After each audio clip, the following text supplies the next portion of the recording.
it's Don here from the board. Thank you for coming along and checking out another one of our videos.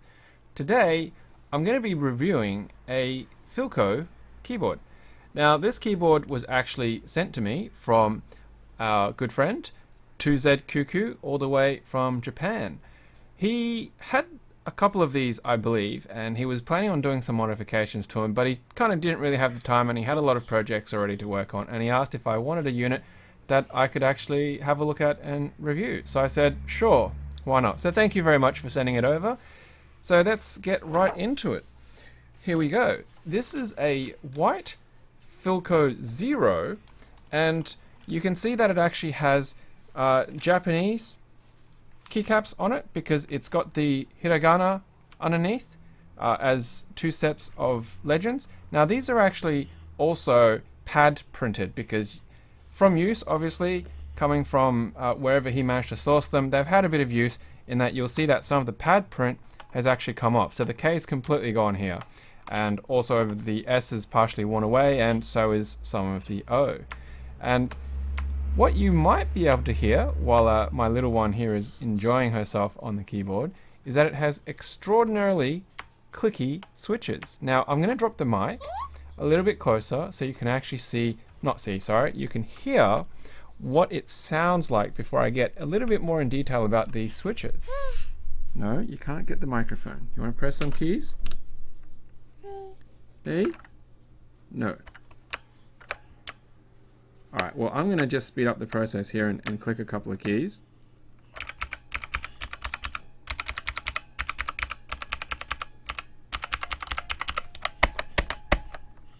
And that was her with the spacebar. So what you're actually hearing there is Fuhua switches.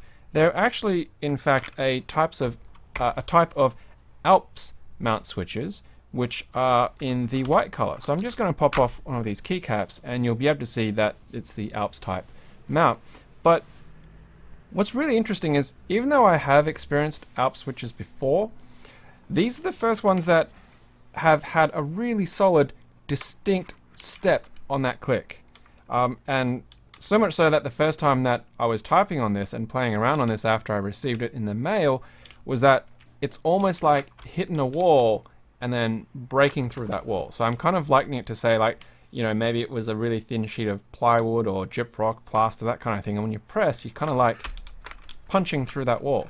So it makes for an interesting typing experience because unlike a very smooth clicky switch, like, you know, on my blues up here where you get a gentle curve and then the click actuation happens, you get quite a bit of force and then a sudden pop and it gets through.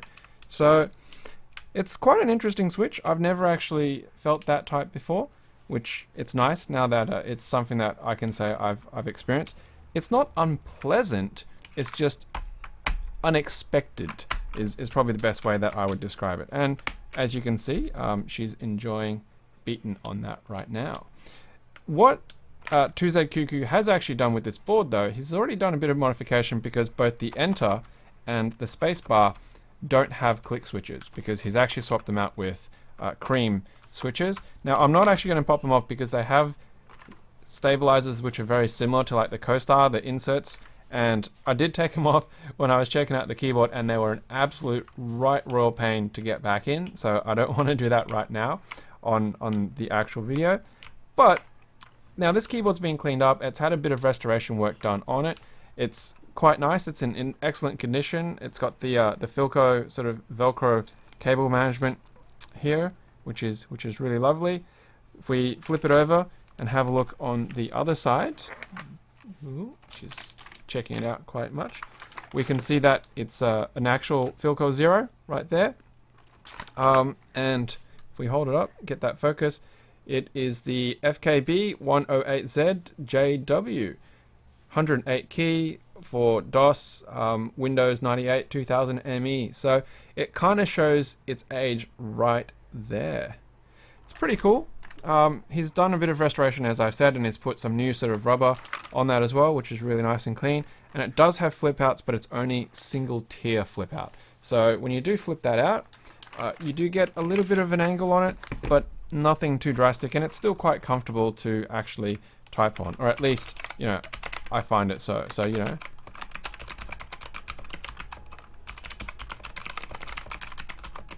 But it is a little bit of a weird feeling simply because of that really firm pressure before that breakaway point, as opposed to just like a general graduation ramp that comes up. I don't know if anyone actually has any force curves on the Fuhua switches. If they do, it would certainly be interesting. Hey, calm down. All right.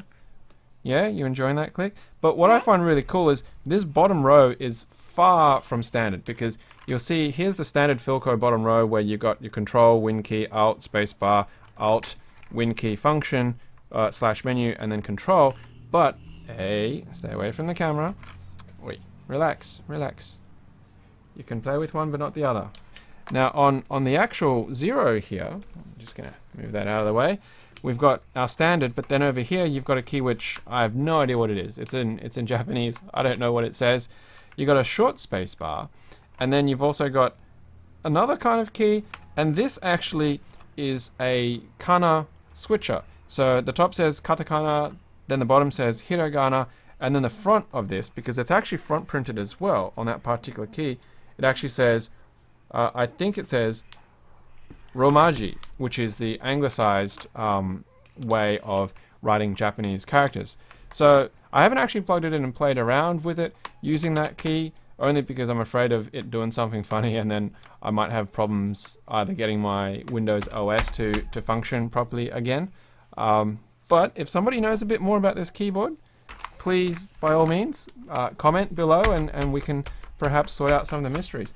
Not to mention that some of these other keys also have multiple uses, because up here where the tilde key normally is, you already see that it's got the two functions there. But then when you front tilt it, it's actually got a third one as well. So yeah, it's pretty nifty. I do like it. It's got a good heft. It's, you know, Filco quality.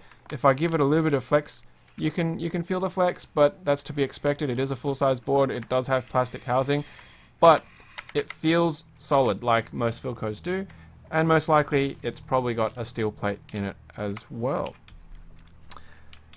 It is Alps mount, so if you did want to swap this out into something else for cosmetic purposes, then I would suspect most Alps switches, not switches, Alps keycaps would probably be just fine.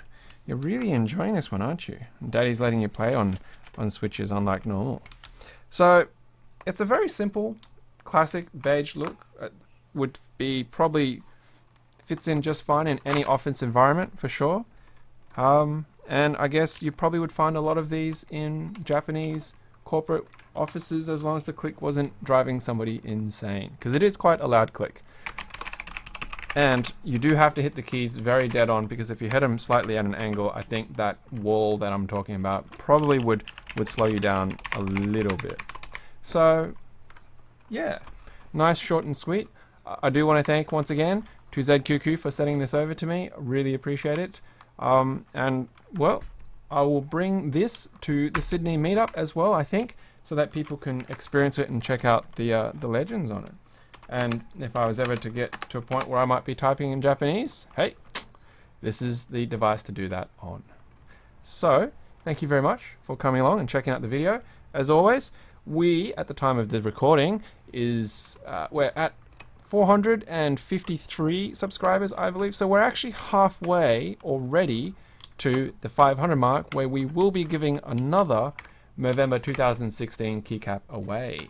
So make sure, if you do like this video, to hit like. It helps us out a lot. Increases our visibility as well to people who aren't subscribed to us. You know, leave us a comment if you like this, or if you have anything to say about the keyboard. And if you haven't already, I would really love and appreciate your subscribe as well. So, as usual, until next time, happy clacking.